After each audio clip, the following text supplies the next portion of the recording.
आपली संस्कृती, आपले संस्कार सदा राहू दे आपल्या सोबत.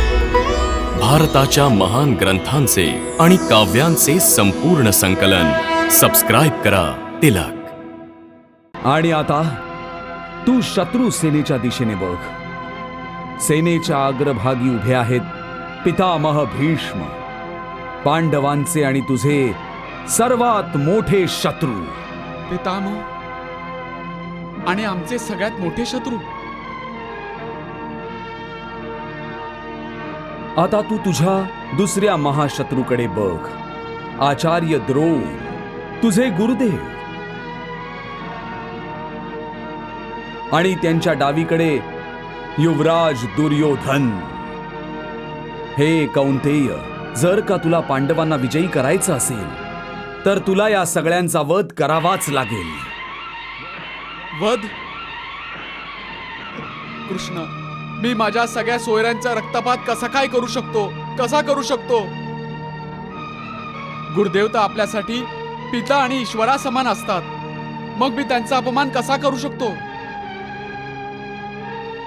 ज्या गुरुदेवांनी मला धनुर्विद्या दिली, बाण चालवायला शिकवलं, त्यांनीच शिकवलेल्या धनुर्विद्येचा दुरुपयोग करून मी त्यांच्यावरच बाणांचा वर्षाव करू, त्यांचेच हृदय छिन्न विछिन्न करू? मी इतका नीच आणि घृणास्पद मनुष्य नाहीये. इतका नीच आणि घृणास्पद मनुष्य नाहीये. युद्धभूमीच्या मध्ये उभं राहून तू जी भाषा बोलतो आहेस ती कुठल्याही योद्ध्याची भाषा नाहीये.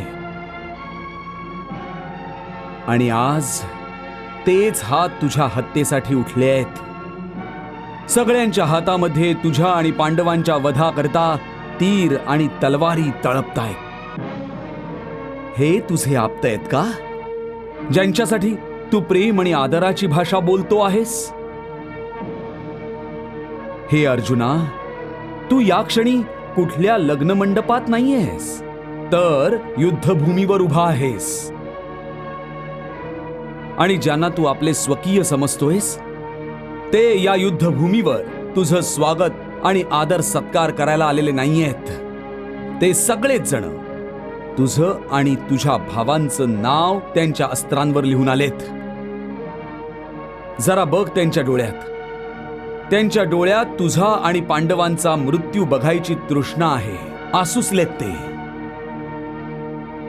आणि हे आसुसलेपण, ही तृष्णा केवळ तुम्हा पांडवांच्या रक्तानेच शांत होईल. पहा जरा त्यांच्याकडे. हे पार्था, या युद्धभूमीच्या मध्यरेखेवर उभं राहून तुझ्या दृष्टीवर मोहाचा पडदा पडला आहे. तुला अर्धसत्यच दिसतं आहे की हे तुझे आप्त आहेत, पण तुला हे अर्धसत्य दिसत नाहीये की हे कौरव ज्यांना तू जवळचं म्हणतोयस ते या युद्धभूमीवर तुला आलिंगन द्यायला आलेले नाहीये. ते तुझ्या रक्ताची होळी खेळायला आले आहेत. बघ त्यांच्याकडे. हे तुझा कर्दन काळ होऊन तुझी प्रतीक्षा करतायत. हे सगळे ज्यांना तू प्रियजन मानतो आहेस, त्या सर्व कौरवांना पूर्ण माहिती आहे की जर का त्यांना या युद्धात विजय मिळवायचा असेल तर त्यांना या योद्ध्याला आपल्या मार्गातून बाजूला करावं लागेल, ज्याचं नाव अर्जुन आहे. पार्था, तू यांना प्रिय समजतोस म्हणून तुला त्यांना यमसदनी पाठवायचं नाहीये. पण जर तू त्यांना मारलं नाहीस तर ते नक्कीच तुम्हा सगळ्यांना यमसदनी धाडतील.